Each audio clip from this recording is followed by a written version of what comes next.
अगली बड़ी खबर, भारत के खौफ से पाकिस्तान ने फूके हैं 5,000 करोड़।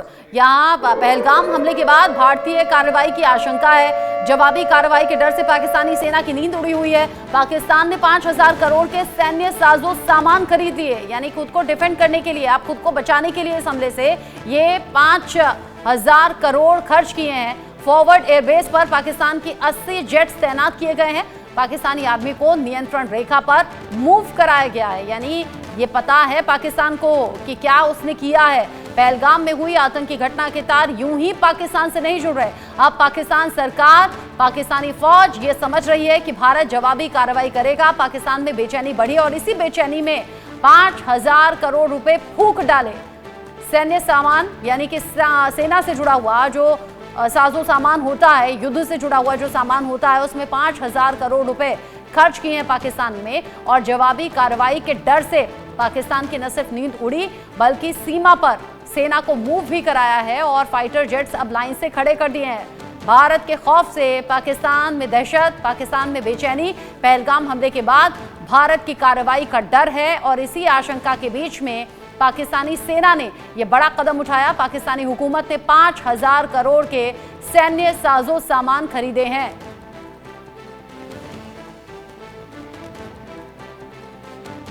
भारत अब कभी भी जवाबी कार्रवाई कर सकता है।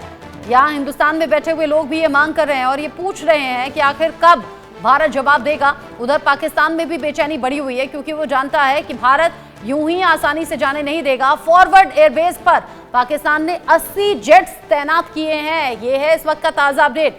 मेरे साथ में मेरे सीनियर कोलीग अजय जांडियाल जुड़ गए हैं इस खबर को लेकर ज्यादा अपडेट के साथ।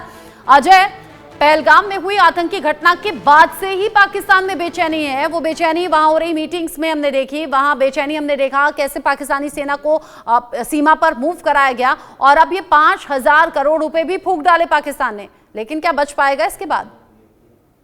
रचना, देखिए, इस वक्त डर जो है वो पाकिस्तान के बच्चे बच्चे में है, सेना में है और वहाँ यहाँ तक कि वहाँ के प्रधानमंत्री से लेकर मंत्रियों तक है। क्योंकि जिस तरीके से लगातार आप देखें तो बयानबाजियां जो हो रही थी, गीदड़ बक्कियां जो दी जा रही थी, अब उसमें यू टर्न आया है। उसके बाद आप देखें तो लगातार जो खून की नदियां बहाने की बात करते थे वो अब थोड़े डरे से हमें दिख रहे हैं। उसके साथ साथ कई देशों को मीडिएशन करने का तक का जो है वो कहा गया है पाकिस्तान की तरफ से। और अब जब उन्हें लग रहा है, बार बार जब भारत की तरफ से साफ किया गया है कि आतंकी आकाओं पर एक बड़ा वार होगा, तो मुझे लगता है कि पाकिस्तान इस चीज से खौफजदा है और इसीलिए शायद जो कहा जा रहा था कि सिर्फ 4 दिन का एम्यूनिशन जो है वो डंप बचा हुआ है पाकिस्तान के पास, क्योंकि वो यूक्रेन को बेच चुका है अपना जो एम्यूनिशन डंप था। तो ऐसे में हो सकता है कि पाकिस्तान ने, अब जो खबरें मिल रही हैं कि लगभग 5,000 करोड़ पे इन्वेस्ट किए हैं और एम्यूनिशन और तमाम चीज़ों को खरीदा है। अपने जो फाइटर जेट्स हैं उनकी तैनाती लगभग 70 से 80 के करीब जो है वो सरहद पर तैनात किए हैं, ताकि अगर भारत कार्रवाई करे तो पाकिस्तान उसका जवाब दे सके। अब पाकिस्तान की तरफ से तैनाती भी की गई है और जवाबी हमले का डर भी पाकिस्तान में बहुत ज्यादा है। इधर हम देख रहे हैं अजय कि जम्मू कश्मीर में जो जगह जगह सर्च ऑपरेशन या एंटी टेरर ऑपरेशन थे वो और ज्यादा तेज कर दिए गए हैं। इधर प्रधानमंत्री ने भी खुली छूट की बात कही। जल, थल, नभ तीनों ही तरह की सेना की तैयारी की तस्वीर भी सामने आई है। अब माना यह जा रहा है, जो हिंदुस्तान में लोग बात कर रहे हैं, कि अब किसी भी वक्त भारत की तरफ से जवाबी कार्रवाई होगी और उसकी शुरुआत पहले कश्मीर के अलग अलग हिस्सों में हमने देख ली, आतंकियों के मददगारों को पकड़ने के तौर पर। देखिए, बिल्कुल सबसे पहले जो अब अगर पाकिस्तान या दुनिया समझ सकती है तो प्रधानमंत्री की वो स्टेटमेंट जिसमें उन्होंने कहा था कि वो क्या करेंगे। उन्होंने कहा जो आतंकी इस हमले में शामिल हैं और आतंकियों के आका कहीं पर भी हैं उनको बख्शा नहीं जाएगा, उनको इसकी सजा दी जाएगी। पाकिस्तान तुरंत समझ गया। पाकिस्तान इसलिए समझ गया क्योंकि पाकिस्तान को पता है कि आतंकवाद का जन्मदाता वो है और आतंकी कमांडर जिन्होंने ये हमला अंजाम दिया है वो पाकिस्तान में बैठे हैं। इसी वजह से आप देखें तो शुरुआत जो हुई जम्मू कश्मीर में मौजूद आतंकियों के सफाई के लिए हुए। 100 से ज्यादा आतंकी ओवरग्राउंड वर्कर जो थे उनको हिरासत में लेकर उनसे पूछताछ हुई, उनसे लगातार बातचीत चल रही है। आप देखें तो लगातार इस चीज का पता लगाया कि आदिल और तमाम जो आतंकी थे जो पाकिस्तान में बैठकर इन आतंकी घटनाओं को अंजाम दे रहे थे, उन सब का पता लगाया। ये आतंकी कहां से आए, कैसे आए। अब लगातार ऑपरेशन ये चल रहा है कि जल्द इन आतंकियों तक पहुंचा जा सके ताकि इनका सफाया हो सके, उस चीज को लेकर कवायद चल रही है। और उसके बाद अगला कदम जो होगा वो उन आतंकी आकाओं को सजा देने का होगा जो आतंकवाद के लिए जिम्मेदार हैं। वो पाकिस्तानी सेना भी हो सकती है, वो ज्यादा बेहतर समझती है। वो आईएसआई जो ठिकाने हैं आतंकियों के वो हो सकते हैं। और अगर पाकिस्तान पनाहगाह है तो मुझे लगता है कि पाकिस्तान को डरने की और बहुत डरने की जरूरत है। और उसी का तो नतीजा है कि पाकिस्तान में बैठे हुए जो अलग अलग नेता हैं, मंत्री हैं, चेहरे से खौफ दिख रहा है। शहबाज शरीफ डरे डरे से घूम रहे हैं। आसिम मुनीर के अंडरग्राउंड हो जाने की खबर सामने आ जा रही है। ऐसे में जो नेता मंत्री बड़ी बड़ी गीदड़ भभकी दे रहे थे वो अब थोड़ा सा डरे सहमे हुए नजर आ रहे हैं। और पाकिस्तानी जो आवाम है अजय, उनमें सबसे ज्यादा खौफ है, क्योंकि मंत्री नेताओं की तो ये जिम्मेदारी होती है कि वो बड़ी बड़ी बातें बोलेंगे, लोगों को भड़काएंगे, उन्हें उकसाएंगे और उन्हें भ्रमित करने का काम करेंगे। लेकिन जो सच्चाई है ग्राउंड पर वो आम लोग समझते हैं और उनमें दहशत सबसे ज्यादा है। ऐसे कई वीडियोस हैं जिसमें डर, खौफ सीधे तौर पर पता लग रहा है और अपनी सरकार और सेना को कोस रहे हैं वो लोग। बिल्कुल आपने सही कहा, क्योंकि पाकिस्तान में जो लोग सही हैं वो जानते हैं कि आतंकवाद को बढ़ावा देकर पाकिस्तान ने पिछले इतने सालों में देश को गरीबी की तरफ धकेला, भुखमरी की तरफ धकेला और खून खराबे की तरफ धकेला। जब जंग होती है, जब फायरिंग होती है, जब 65, 71 या करगिल का युद्ध हुआ तो पाकिस्तान में भी लोगों की मौत हुई, लोग मारे गए और ज्यादा मारे गए। अब इस चीज को लोग तो समझते हैं, हर कोई खून खराबा नहीं चाहता, मगर पाकिस्तान की सरकार वहां ये सब यही चाहते हैं, क्योंकि उनको पता है उसी से उनकी रोजी रोटी चलती है, उसी से उनके बच्चे विदेशों में बिजनेस, क्योंकि सेना में जो पैसा आता है, जो IMF या बाकी ठीक है, वो करोड़ों अरबों रुपए पाकिस्तान में जो है वो गमन हो जाते हैं। इसलिए आप देखें पाकिस्तान के पूर्व प्रधानमंत्री ज्यादातर सलाखों के पीछे पहुंचे, वहां के सेना चीफ जनरल जो है वो सलाखों के पीछे रहे। एकदम ठीक आपने कहा, पाकिस्तान जिसका कोई ठिकाना नहीं, वहां जुल्फिकार भुट्टो का नहीं मालूम पड़ पाया, कैसे उन्हें वहां फांसी के फंदे पर लटका दिया, बेनजीर भुट्टो जिन्हें बम से उड़ा दिया गया, जुल्फिकार माफ कीजिए जियाउल हक जिनका प्लेन कहां क्रैश हो गया नहीं मालूम पड़ा। ये पाकिस्तान का इतिहास है जो बताता है कि जो सत्ता से हुकूमत से बाहर जाए या जिनके एंटी लोग खड़े हो जाएं उनका कैसे खात्मा करना है।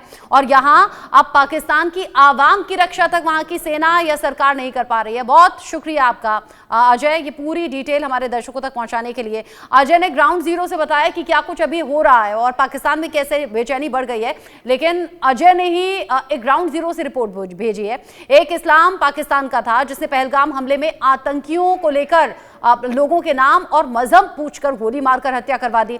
और एक ये इस्लाम है जहां पर लोग सरहद पर आम लोगों की जिंदगी बचाने के लिए रात दिन बॉर्डर पर बंकर बनाने का काम कर रहे हैं। सरहद पर भारत और पाकिस्तान के दरमियान चल रहे तनाव और पाकिस्तान के युद्ध विराम के उल्लंघन के बीच में डोडा के 2 कारीगर कठुआ के अंतर्राष्ट्रीय सीमा के इलाके में बंकर बनाने का काम कर रहे हैं, जिससे फायरिंग हो तो लोगों की जान बच सके।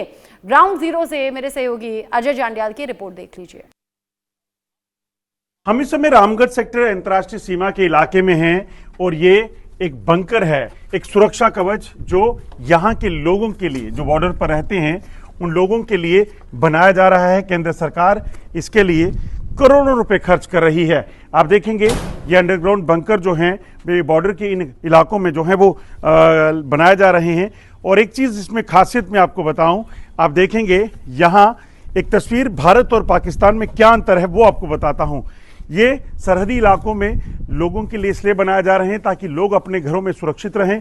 जब पाकिस्तान फायरिंग करे तो लोग जो हैं किसी तरह का उनको नुकसान ना हो और सेना अपना काम करे। वहीं दूसरी एक अहम चीज इसमें यह है कि इन बंकरों को बनाने के लिए खासतौर पे डोडा से ये 2 युवक जो हैं यहां पहुंचे हैं, ये कंस्ट्रक्शन वर्कर हैं।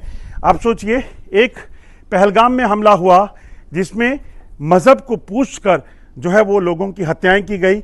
दूसरे ये लोग हैं जो बिना मजहब को देखे इस चीज को सुनिश्चित कर रहे हैं कि सरहद के इन इलाकों में रहने वाले अपने हिंदू भाइयों को सुरक्षित किया जा रहा है।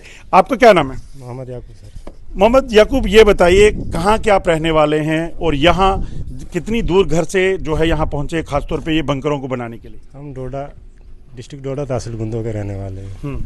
हम इसी काम के लिए इधर आए थे। जब से ये पुलवामा वाला मसला हुआ है उस दिन से हम भी सोच रहे थे पता नहीं कैसा होगा, यहाँ पे कैसा रहेगा, लेकिन हमें ये लोग बहुत अच्छे लगे। हम जैसे अपने घर में हैं तो आराम के साथ काम कर रहे हैं। अच्छा लगता है कि मतलब यहाँ जो लोग रहते हैं वो ज़्यादातर हिंदू हैं, आप मुस्लिम हो, तो आप इन लोगों के सुरक्षा के लिए बना रहे हैं बंकर? इनके लिए भी और अपने लिए भाई, अगर हमको भी ज़रूरत है हम भी उनके साथ बैठ के अपना टाइम निकाल देंगे। तो रात दिन इसी काम में लगे हैं। एक वो लोग थे जिन्होंने मजहब पूछकर लोगों की हत्याएं की, इस्लाम के नाम पर लोगों को गुमराह किया जाता है। आप क्या कहेंगे, कितना गलत है और यहाँ आकर क्या कहेंगे? वो तो गलत है, वो तो हम भी देख रहे हैं कि गलत है। वो हुआ क्यों, कैसे हुआ? हम तो मस्त है यहाँ पे। आपसी भाईचारे को खराब करने का प्रयास है लगता है पाकिस्तान का? वो तो है, वो तो बचपन से ही हो रहा है वैसा। तो ऐसी नई बात नहीं है ये। जब यहाँ रहते हो, यहाँ कोई अपने आप में खतरा लगता कोई है? कुछ नहीं, हम रात के 10 बजे तक काम करते हैं, हमें किसी ने पूछा ही नहीं अभी तक आप कहाँ से हो, क्या कर रहे और हो। मैं देख रहा हूँ आप बंकर बड़ी जल्दी जल्दी बना रहे हैं, कितने दिन में तैयार कर लेते हो और वजह क्या है? 12 दिन लग जाते हैं एक बंकर में। ये देखो अब ये मकान मालिक है, ये चाबी हमारे पास दे के खुद कहीं दूर निकल गए हैं। सब कुछ हमारे सुपुर्द किया है, अपनी मर्जी से काम तो करते जल्दी इसलिए बना रहे हो ताकि कोई अगर जंग हो जाए तो कम से कम, यहाँ लोग बोलते होंगे जंग के हैं। हालात, तो बोलते हैं रात दिन किसी वक्त भी कुछ हो सकता है। तो आप इसलिए रात दिन काम कर रहे क्या करेंगे, रात दिन लाइट जला के काम कर रहे हैं। ये जरूरी हो जाता है ये दिखाना तस्वीर, क्योंकि एक वो पाकिस्तान है जो मजहब के नाम पर लोगों को कत्लेआम कर रहा है, लड़ा रहा है, और एक ये तस्वीर है। आपका क्या नाम है? तौफीक उमर, रोफिक, आप कहाँ से हो? डिस्ट्रिक्ट डोडा से। डोडा से ही आए हो? जी, कितनी जल्दी जल्दी काम कर रहे हो ताकि जल्दी बंकर बन जाए? क्योंकि हम ये सोच रहे हैं कि आगे हालत भी ख़राब है, क्योंकि जल्दी जल्दी हम काम कर रहे हैं, लोगों की जानें बच जाएंगी साहब जी।